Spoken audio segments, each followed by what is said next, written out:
Hi guys, welcome back to Tamil Job Insights. இன்றைக்கி நான் பார்க்க போகிற ஜாப் பார்த்தீங்கன்னா Wildlife Institute of India அப்படிங்கிற மினிஸ்ட்ரி ஆஃப் ஃபாரஸ்ட் இருக்குல்ல, ஃபாரஸ்ட் அண்ட் என்வாயர்மெண்ட் டிபார்ட்மெண்ட் கீழே ஜாப் எடுக்கிறாங்க.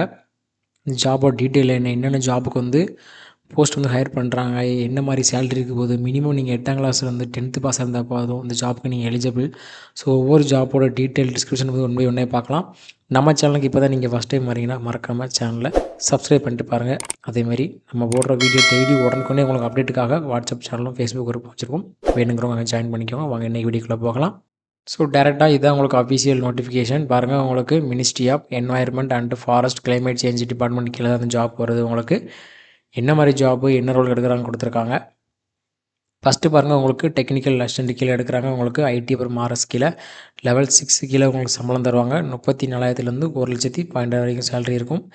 அப்புறம் வந்து இது குரூப் பி கீழே உடைய போஸ்ட்டு. இதுக்கு வந்து நீங்கள் ஃபஸ்ட் கிளாஸில் பிஎஸ்சியில் ஐடியில் சிஎஸ்ஸு, அதாவது ரிமோட் சென்சிங் சொல்லுவாங்களா, ஜிஎஸ்ஸு, டேட்டா சயின்ஸு, இல்லைனா பிசிஏல பிஇ, பிடெக்கு, கம்ப்யூட்டர் சயின்ஸு, இல்லை கம்ப்யூட்டர் இன்ஜினியரிங், இல்லை கம்ப்யூட்டர் டெக்னாலஜி, இல்லை ஐடி, இல்லை எலக்ட்ரிக்கலு, இல்லை எலக்ட்ரானிக்ஸ் ஏதாவது படிச்சிருந்தீங்க அப்படின்னா இதுக்கு நீங்கள் எலிஜிபிள்னு கொடுத்துருக்காங்க உங்களுக்கு. அடுத்து உங்களுக்கு டெக்னிக்கல் லைசன்ஸில் இன்ஜினியரிங் கேட்டகரியில் எடுக்கிறாங்க. உங்களுக்கு இதுவும் லெவல் 6 கீழே சம்பளம் தான். 34,000 1,12,000 வரைக்கும் வரும். இதுவும் குரூப் பி கீழே வருது. இது வந்து நீங்கள் ஃபஸ்ட் கிளாஸில் 3 இயர் ஃபுல் டைம் டிப்ளமோ வந்து சிவில் இன்ஜினியரிங்கில் படிச்சிருக்கணும். நீங்கள் இல்லை ஃபஸ்ட் கிளாஸில் பிடெக்கில் சிவில் இன்ஜினியரிங் படிச்சிருக்கணும். இது ரெண்டில் தான் நீங்கள் படிச்சிருந்தால் இந்த ஜாப்புக்கு நீங்கள் எலிஜிபிள். இது எந்த ஒரு எக்ஸ்பீரியன்ஸும் கிடையாது. டேரெக்டாக நீங்கள் ஃப்ரெஷரே இந்த ஜாப்புக்கெல்லாம் அப்ளை பண்ணலாம். அடுத்து உங்களுக்கு டெக்னிக்கல் அசிஸ்டன்ட் கீழே ஆடியோ விஷுவல்னு கொடுத்துருக்காங்க. அதாவது இதுவும் லெவல் 6 கீழே தான் வருது.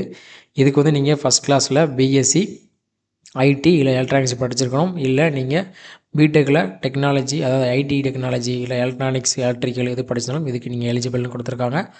அதை தாண்டி உங்களுக்கு ஃபஸ்ட் கிளாஸில் பிஎஸ்சி வித்து மினிமம் 1 இயரில் நீங்கள் டிப்ளமோவில் படிச்சிருந்தாலும் இந்த ஜாபுக்கு எலிஜிபிள். இல்லை நீங்கள் டிஜிட்டல் ஃபோட்டோகிராஃபி, இல்லை வீடியோ எடிட்டிங், அதாவது சவுண்ட் ரெக்கார்ட் பண்ணுவாங்களா வைல்ட் லைஃப்பில், அந்தமாரி டிபார்ட்மெண்ட் கீழே இந்த ஜாப் வருது. அதனால தான் அவங்க டிஜிட்டல் ஃபோட்டோகிராஃபி அப்புறம் வீடியோ எடிட்டிங்கில் கேட்குறாங்க. அடுத்து பாருங்கள், உங்களுக்கு டெக்னீஷியன் ஃபீல்டு கீழே உங்களுக்கு லெவல் 2 கீழே உடைய சேலரி. இதுக்கு மினிமம் 19,000 63,000 சேலரி தராங்க உங்களுக்கு. இது வந்து குரூப் சி கீழே உடைய போஸ்ட்டு. இது வந்து நீங்கள் 10th இல்லை 12th பாஸ் ஆகிருக்கணும். சயின்ஸ் வந்து உங்களுக்கு 60% மார்க் கேட்குறாங்க. இல்லைனா உங்களுக்கு minimum 1 year diploma in civil engineer draughtsman, அதாவது லேண்ட் சர்வே பண்ணுவாங்களா அதில் உங்களுக்கு கேட்குறாங்க. அடுத்து உங்களுக்கு ஜூனியர் ஸ்டெனோகிராஃபர் கீழே லெவல் 4 கீழே எடுக்கிறாங்க. இதுக்கு வந்து நீங்கள் 10th +2 படிச்சிருந்தால் இதுக்கு எலிஜிபிள். உங்களுக்கு வந்து டைப் ரைட்டிங் ஸ்பீடு வந்து 80 வார்த்தைகள் வந்து 1 நிமிஷத்துக்குள்ளே அடிக்க தெரிஞ்சிருக்கணும்னு சொல்லியிருக்காங்க. இது வந்து ஒன்லி இங்கிலீஷு அப்புறம் ஹிந்தின்னு சொல்லியிருக்காங்க. அடுத்து உங்களுக்கு அசிஸ்டன்ட் கிரேட் லெவல் 3 கீழே எடுக்கிறாங்க. இதுக்கும் லெவல் 2 சேலரி உங்களுக்கு குரூப் சி கேட்டகரி கீழே வருது. இதுக்கும் நீங்கள் 10th +2 பாஸ் ஆகிருக்கணும். உங்களுக்கு டைப்பிங் ஸ்பீடு வந்து 35 வார்த்தைகள் வந்து 1 நிமிஷம் அடி தெரிஞ்சும். இதுக்கும் இங்கிலீஷு இல்லை ஹிந்தின்னு சொல்லியிருக்காங்க. அடுத்து பாருங்கள், உங்களுக்கு டிரைவர் ஜாப் எடுக்கிறாங்க. இதுக்கு லெவல் 2 கீழே வருது சேலரி. நீங்கள் இதுக்கு 10ஆம் கிளாஸ் படிச்சிருந்தாலே போதும். உங்களுக்கு வந்து கண்டிப்பாக ஒரு டிரைவிங் லைசன்ஸ் இருந்தால் போதும். அதுலேயும் பாருங்கள் லைட்டு அண்டு ஹெவி கேட்குறாங்க. இதில் வந்து உங்களுக்கு 3 இயர்ஸ் வந்து எக்ஸ்பீரியன்ஸ் இருக்கணும், அதாவது இந்த ஹெவி அண்டு லைட்டில். அடுத்து உங்களுக்கு வந்து சமையலில் கேட்குறாங்க, அதாவது ஹுக்குன்னு சொல்லுவாங்களே, அவங்களுக்கு வந்து நீங்கள் ஹை ஸ்கூல் வந்து degree diploma cookery from any recognised university 2 years வந்து ஒர்க் எக்ஸ்பீரியன்ஸ் இருந்தால் ரொம்ப பெட்டர்னு சொல்கிறாங்க. அவங்க வந்து டிசைரபிளில் கொடுக்குறாங்க. இட் மீன்ஸ் இது வந்து ஒரு ஆப்ஷன் தான். உங்களுக்கு நீங்கள் ஃப்ரெஷராக இருந்தாலும் இதுக்கு எலிஜிபிள், நீங்கள் எக்ஸ்பீரியன்ஸ் இருந்தாலும் இதுக்கு எலிஜிபிள்னு கொடுத்துருக்காங்க.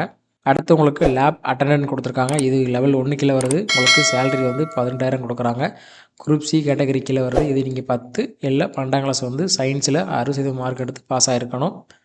இல்லை நீங்கள் 10th படிச்சிருக்கீங்க அப்படின்னாலும் சயின்ஸில் வந்து 60% மார்க் எடுத்துன்னு சொல்லியிருக்காங்க. இல்லை டிப்ளமோவில் வந்து மினிமம் 2 இயர்ஸ் வந்து நீங்கள் படிச்சிருக்குன்னு சொல்லியிருக்காங்க. அடுத்து பாருங்கள், உங்களுக்கான ஏஜ் லிமிட்டு கொடுத்துருக்காங்க. ஆஸ் பர் 6/1/2025, அதாவது அடுத்த வருஷத்துக்கான ஏஜ் லிமிட்டு கொடுத்துருக்காங்க. உங்களுக்கு டெக்னிக்கல் அசிஸ்டன்ட் போஸ்ட்டுக்கு வந்து மினிமம் நீங்கள் 18 வயசுலேருந்து மேக்ஸிமம் உங்களுக்கு 28 வயசு வரைக்கும் இருக்கலாம்னு சொல்லியிருக்காங்க. இதில் வந்து அட்மிஷன் ரிலாக்ஸன் இது, அதாவது ஏஜ் வந்து ரிலாக்ஸேஷன் கொடுக்குறோம் யாருக்கெல்லாம்னு பாருங்கள். உங்களுக்கு எஸ்சி எஸ்டி ஓபிசி கேட்டகரியில் வரீங்கன்னா உங்களுக்கு as per central government norms என்ன ஏஜ் ரிலாக்ஸேஷன் கொடுக்குறாங்களோ அது நாங்கள் கொடுக்குறோன்னு இருக்காங்க. அடுத்து பாருங்கள், 2வது போஸ்ட்டு டெக்னிக்கல் அசிஸ்டண்ட்டுக்கு வந்து 18லேருந்து 28. ஸோ மேக்ஸிமம் வந்து 28 வயசு ஜென்ரல் கேட்டகரிக்கு. எஸ்சி எஸ்டினா உங்களுக்கு 5 இயர்ஸ் அடாய் வரும். இந்த அப்ளிகேஷன் வந்து நீங்கள் ஆஃப்லைனில் தான் அப்ளை பண்ணுற மாதிரி இருக்குது. ஆஃப்லைனில் அப்ளை பண்ணுற அப்ளிகேஷனை நீங்கள் ரெஜிஸ்டர் போஸ்ட்டு இல்லை ஸ்பீடு போஸ்ட்டில் இந்த அட்ரஸுக்கு அனுப்புகிற மாதிரி இருக்கும். The register Wildlife Institute of India அப்படிங்கிற ஜாபுக்கு வந்து இந்த register Wildlife Institute of India அப்படிங்கிற அட்ரஸ்க்கு வந்து உங்களோட கொரியர் அனுப்புகிற மாதிரி இருக்கும். அந்த கொரியர் அனுப்புகிற போஸ்ட்டுக்கு மேலே அப்ளிகேஷன் ஃபார் த போஸ்ட், என்ன போஸ்ட்டுக்கு, டிரைவருக்கா, குக்குக்கா, இல்லை இன்ஜினியருக்கா, இல்லை ஸ்டெனோகிராஃபருக்கா, இல்லை ஃபோட்டோகிராஃபருக்கா, எந்த ஜாப்புக்கு நீங்கள் அப்ளை பண்ணுறீங்களோ அதோட டைட்டில் வந்து அந்த கவருக்கு மேலே இருக்கணும் அப்படின்னு சொல்லியிருக்காங்க. ஸோ லாஸ்ட் டேட்டு பாருங்கள் 6/1/2025. உங்களுக்கு கரெக்டாக இனி எழுதி பார்த்தா ஒரு 30 நாள் கிட்ட வருது. அதுக்குள்ளே நீங்கள் அந்த போஸ்ட் போகிற மாதிரி பார்த்துக்கோங்கன்னு சொல்லியிருக்காங்க உங்களுக்கு. அடுத்து உங்களுக்கான அப்ளிகேஷன் சார்ஜஸ் சொல்லியிருக்காங்க. அப்ளிகேஷன் ஃபீஸ் பாருங்கள், உங்களுக்கு ரூ. 700 பேமெண்ட் பண்ணுற மாதிரி இருக்கும்.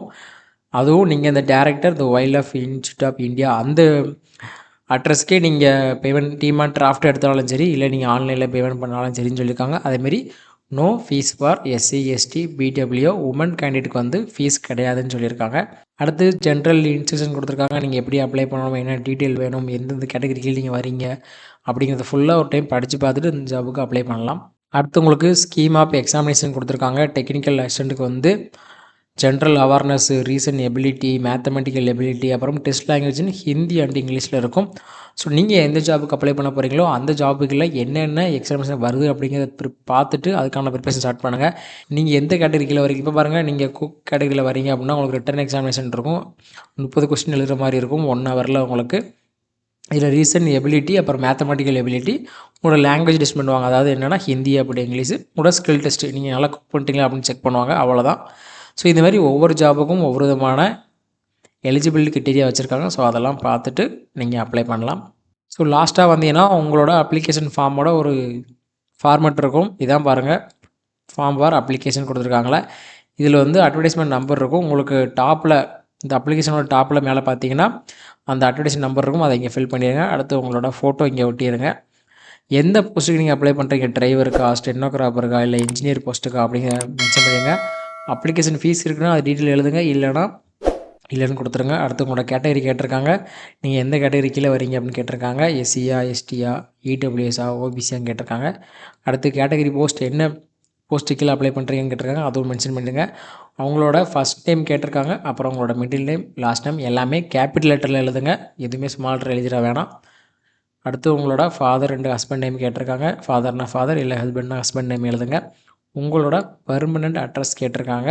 எந்த ஃபார்மேட்னா அட்ரஸ் பார் கரஸ்பாண்டன்ட், உங்களோட பின்கோடு, உங்களோட டெலிஃபோனு, உங்களோட இமெயிலு, உங்களோட மொபைல் நம்பரு, உங்கள் பக்கத்தில் இருக்க ரயில்வே ஸ்டேஷன். இப்போது பக்கத்தில் கோயம்புத்தூரில் இருக்கீங்க அப்படின்னா பக்கத்தில் உக்கடத்தில் ரயில்வே ஸ்டேஷன் எழுதலாம். இல்லை நீங்கள் உக்கடத்தில் தாண்டி இருக்கீங்கன்னா போத்தூர்னு எழுதலாம். ஸோ அந்தமாரி நீங்கள் எந்த ஸ்டேஷன் பக்கத்தில் இருக்கீங்களோ அதை எழுதிக்கலாம். உங்களோட டேட் ஆஃப் பர்த் கேட்டிருக்காங்க. அடுத்து உங்களோட வயசு, எப்போ பிறந்தீங்க, எத்தனை மாதம் ஆச்சு, எத்தனை டேஸ் ஆச்சுன்னு கேட்டிருக்காங்க. அடுத்து உங்களோட எஜுகேஷன் குவாலிஃபிகேஷன் கேட்டிருக்காங்க. நீங்கள் 10ஆம் கிளாஸ்லேருந்து படிச்சிருந்த போர்ட்ஸ் வந்து எழுதுகிற மாதிரி இருக்கும். உங்களோட எக்ஸாம் பாஸ் எந்த வருஷம் 10ஆம் கிளாஸ் பாஸ் ஆனீங்க, எந்த யூனிவர்சிட்டி கீழே, அப்புறம் என்னென்ன சப்ஜெக்ட் படிச்சிங்க, உங்களோட மார்க் என்ன, அப்புறம் நீங்கள் டிகிரி படித்தது என்ன, டிப்ளமோ படித்தது என்ன அப்படின்னு டீட்டெயிலாக கேட்டிருக்காங்க.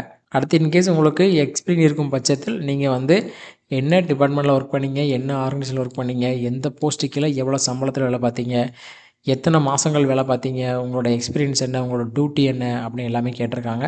ஸோ கடைசி பார்த்தீங்கன்னா டிக்ளரேஷன் ஃபார்மு இங்கே பிளேஸும் டேட்டும் போட்டு உங்களோட சைன் இங்கே போட்டுருங்க.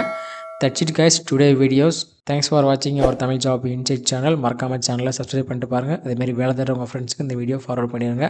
மீண்டும் அடுத்த வீடியோ பார்க்கலாம் guys. All the best. Tata, bye bye.